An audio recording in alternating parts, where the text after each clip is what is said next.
अस्सलाम वालेकुम everyone, this is D4 exercise 4B question number 6 हम इसका कर रहे हैं। इसके शुरू के 5 क्वेश्चन ऑलरेडी अपलोडेड हैं।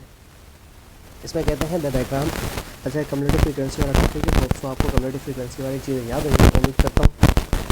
कहते हैं the following diagram shows the cumulative curve for the length of 600 leaves from a tree. आपके पास कम्युलेटिव फ्रीक्वेंसी वाई एक्सिस के ऊपर गिवन है। अगर आप गौर करें, ठीक है, ये आपका कम्युलेटिव फ्रीक्वेंसी का कर्व होगा यहाँ पर। इसके बाद आपके पास ये लेंथ दे दी है एक्स एक्सिस के ऊपर। Use the graph to find the median. अगर आपको मैं मीडियन मालूम करने का कहूँ तो आप जानते हैं कि मीडियन आपका क्या होता है, Q2 कहलाता है आपका मीडियन। ठीक है, ये होता है 50% ऑफ टोटल कम्युलेटिव फ्रीक्वेंसी। ठीक है, 50% ऑफ कम्युलेटिव फ्रीक्वेंसी। अब बेसिकली ये जो आपका 600 है, ये कम्युलेटिव फ्रीक्वेंसी ही होता है। तो 600 का आधा कितना हो जाएगा, 300। अब 300 ना, कुछ स्टूडेंट 300 ही आंसर लिख के छोड़ देते हैं। प्लीज़ 300 को ग्राफ में ढूंढिएगा। ये आपके जैसी ग्राफ से टच होगा, इसे नीचे लेकर आ जाएं। 35 से और 36 के बीच में यहाँ कहीं पर लाई करेगा। तो अगर आप इसका आंसर 35 लिखते हैं, 30 लिखते हैं, तो कोई मसला नहीं है, आप इसमें 35 भी लिख सकते हैं, 36 भी लिख सकते हैं। ठीक है, 35 भी एक्सेप्ट होगा, 36 भी एक्सेप्ट होगा, बट बेस्ट जो है, बेस्ट ये है कि आप 35 और 36 के बीच में 35.5 लिख दें। ठीक है, क्योंकि वो देखें एग्जैक्ट नज़र आ रहा है। जब ग्राफ बना हुआ होता है ना ऑलरेडी, तो उसमें एग्जैक्ट आंसर रिक्वायरमेंट होती है। Inter quartile range, inter quartile range के बारे में आप सब लोग अच्छी तरह से जानते होंगे, नहीं जानते हो दोबारा रिवाइज करवा देते हैं। Inter quartile range, inter quartile range के अंदर क्या करते हैं हम, हमारा Q3 माइनस Q1। अब कुछ बच्चे कहेंगे हमें Q3 नहीं पढ़ाया गया, मैं जानबूझ के करवा रहा हूँ क्योंकि किसी एक साल में ये Q के नाम से आया है, इसीलिए मेरा काम है आपको बताना। Q3 हमारा होता है अपर क्वार्टाइल, ठीक है, और Q1 होता है हमारा लोअर क्वार्टाइल। अपर क्वार्टाइल होता है, कुछ बच्चे इसको लिखते हैं 75%, ठीक है, और कुछ बच्चे इसको लिखते हैं 3/4। दोनों कंडीशन में आंसर सेम आएगा। ठीक है, 75% ऑफ 600 और माइनस 25%। कुछ बच्चे 25% को लिखते हैं 1/4। तो आप दोनों सूरत हाल में सेम आंसर आएगा। ठीक है, 600। ठीक है, तो 60 का आधा या 60 का 75%, यानी कि 3/4। 3/4 मतलब 60 के 4 पीसीस करें, 300 और 150। तो हमें 3 पार्ट चाहिए, 150 150 150 के। तो 300 400 450, ये हो गया 450।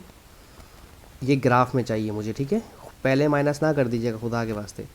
और 25 मेरा कितना आ जाएगा, 1/4 ऑफ 600। 300 का आधा 150, 150 इन ग्राफ। ठीक है, इसको भी खुदा के वास्ते ग्राफ में देखिएगा, कुछ बच्चे इसको ग्राफ में नहीं देखते हैं। 450 का है मेरा, 450 मेरा ये रहा, जो बिल्कुल सेंटर में जा रहा है। ठीक है, और ये टच हुआ, सॉरी,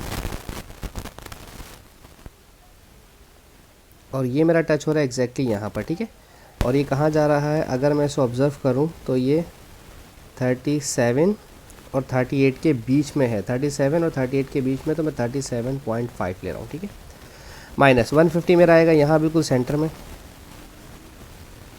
और जब ये यहाँ जाके टच हो रहा है तो ये बिल्कुल सेंटर में है। 31 32 33, 31 32 33 के बीच में है, तो 32.5 कंसिडर कर रहा हूँ मैं इसे। ठीक है, तो 7 में से 2 गया 5 बचा, 3 में से 3 गया तो 0 बचा। इसका मतलब सिर्फ इसका आंसर जो आ रहा है हमारे पास वो 5 आ रहा है। ठीक है, अब कुछ बच्चों का ये 5 भी आ सकता है, कुछ बच्चों का ये 6 भी आ सकता है, इसमें कोई प्रॉब्लम की बात नहीं है। ठीक है, क्योंकि हमने एग्जैक्ट डेसिमल वाले आंसर लिए। कोई बच्चा 37.5 को 38 लेगा, कोई बच्चा 32 को 30 या 32 या 33 ले लेगा, तो आंसर थोड़ा बहुत ऊपर नीचे हो सकता है। लाइक 5 आ रहा है मेरा, तो किसी का 6 आ सकता है। ठीक है, किसी का 5.5 आ सकता है, तो इसमें हो सकता है चेंजेस थोड़ी सी, स्लाइटली सी। ठीक है, बाकी मैं इसे इरेज कर देता हूँ। अब मेरी दूसरी चीज़ जो लास्ट पार्ट है, इसका लास्ट पार्ट हमारा क्या है कहते हैं जनाब, पार्ट बी की बात कर रहा हूँ मैं। ठीक है, पार्ट बी में कह रहे हैं given that 65% of the leaves are considered healthy. Okay, अगर देखो भाई, और क्या कहते हैं, healthy if their length is longer. 65% of the leaves are considered as healthy if their length is longer than H में। ओके सर, 65% आपके healthy हैं। ठीक है, तो यकीनन आपके पास अनहेल्दी कितने होंगे, 35% आपके अनहेल्दी हैं। ठीक है ना, तो 35% ऑफ 600 कितना बनता है, पहले ये देख लेते हैं।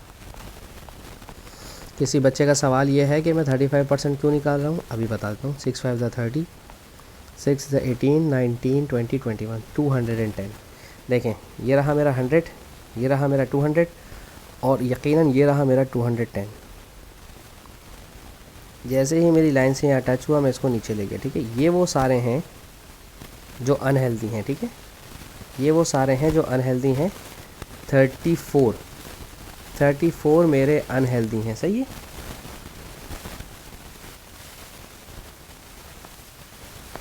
उन्होंने कहा था if their graph is longer than h millimetre use the graph to find the value of h। 34 unhealthy मत लिखें, सिर्फ 34 लिख दें। 34 से ग्रेटर जितने भी होंगे, 34 लेंथ 34 मिलीमीटर है मेरा, ठीक है। 34 मिलीमीटर से ग्रेटर जितने होंगे वो सारे क्या होंगे, वो हेल्दी होंगे। उन सब की जो लेंथ है वो उसमें कंसीडर्ड होगी कि इनकी हेल्थ अच्छी है, इनकी ग्रोथ अच्छी है, इनकी लेंथ अच्छी है। तो हमें बेसिकली 65% दिया था हेल्दी, जो कि जिनकी लेंथ ज़्यादा है। तो हमें लेंथ ज़्यादा वाले कंसीडर करने से बेहतर था कि हम जिनकी लेंथ कम है उनकी वैल्यू आपको बता दें। मेरे पास 34 मिलीमीटर की लेंथ वो है जिससे मैं कहूँगा कि यार ये अच्छे नहीं है। 34 से ऊपर जो भी जाएगा मैं कहूँगा यार ये अच्छा है। 35 की लेंथ वाला भी मैं मानूंगा कि वो अच्छा है। और मेरे पास जो मैक्सिमम लेंथ है वो 50 मिलीमीटर है, ठीक है। तो 35 से 50 तक के जितने मेरे पास आंसर हैं मैं कहूँगा ये हेल्दी हैं, ठीक है। मेरी बात समझ आ रही है आपको, ठीक है। होप सो शायद मैं समझाने में कामयाब रहा हूँ। Thank you so much for watching my channel. अल्लाह हाफिज़।